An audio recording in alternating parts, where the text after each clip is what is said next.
Hey guys, what if I told you this tiny camera has 1-inch sensor, Leica lens, 10 times zoom, and even shoots 4K video? Today, let's check out the Panasonic Lumix TZ110 and see it's still worth buying or even renting in 2026.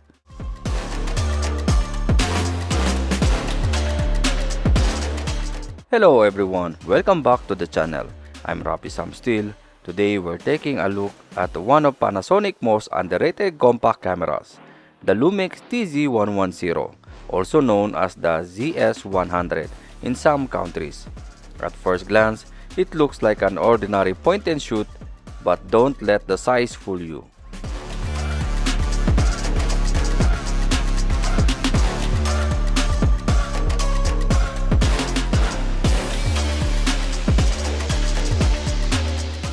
The biggest advantage of this camera is 1-inch 20.1 megapixel sensor compared to the most compact cameras that use much smaller sensors.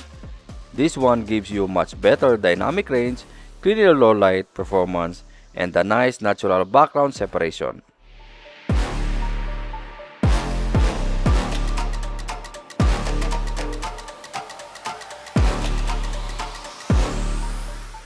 Next is the Leica DC Vario-Elmarit lens.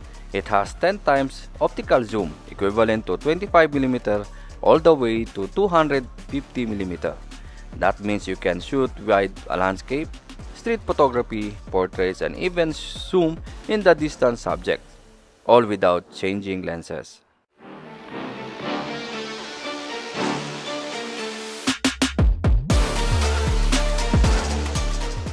And yes, this camera records 4K video.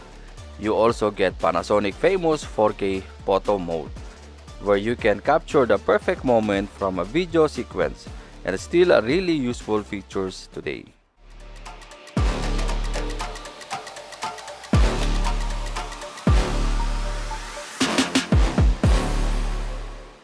If you're traveling, this camera is amazing.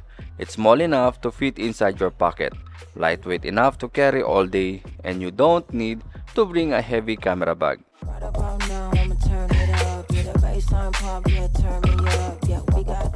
So who should buy or rent this camera? Travelers, content creators who want something compact, beginners, street photographers, anyone looking for DSLR quality image without carrying a DSLR. Nice to meet ya. Alpha baby, I'm a leader. Good anywhere, just like a visa. I'm the whole damn package, got the features. If you wanna drive the boat, I can teach ya. Stay weight, that's all I mean, ya.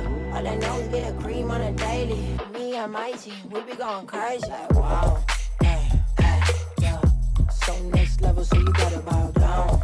Ay, ay, yeah, yeah, I'm coming in hot, so you better watch out.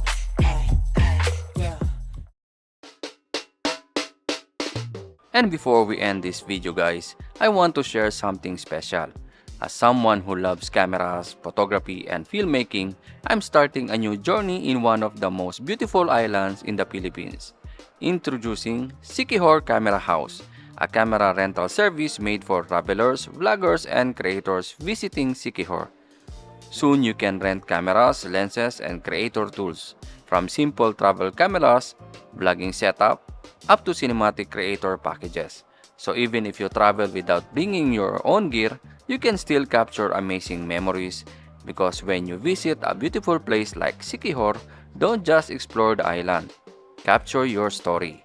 Our rental service is coming soon, so please support us by liking and following our official Facebook page, Siquijor Camera House. Be part of our journey from the beginning. Rent, shoot, and explore.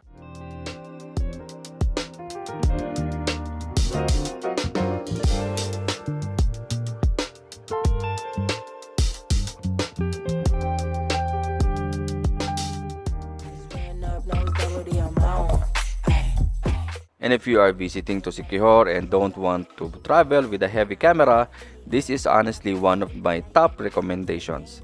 You have powerful zoom, beautiful image quality, and a camera that's easy to carry while exploring beaches, waterfalls, and mountain viewpoints. So, it's the Panasonic Lumix TZ110 still worth in 2026? Absolutely. If you want a premium travel camera with 1-inch sensor, Leica optics, 10 times zoom, and 4K recording, this is still one of the best hidden gems on the used market. If you enjoyed this video, don't forget to like, subscribe, and I'll see you to the next one. This is Rapi Sam Still. See you again.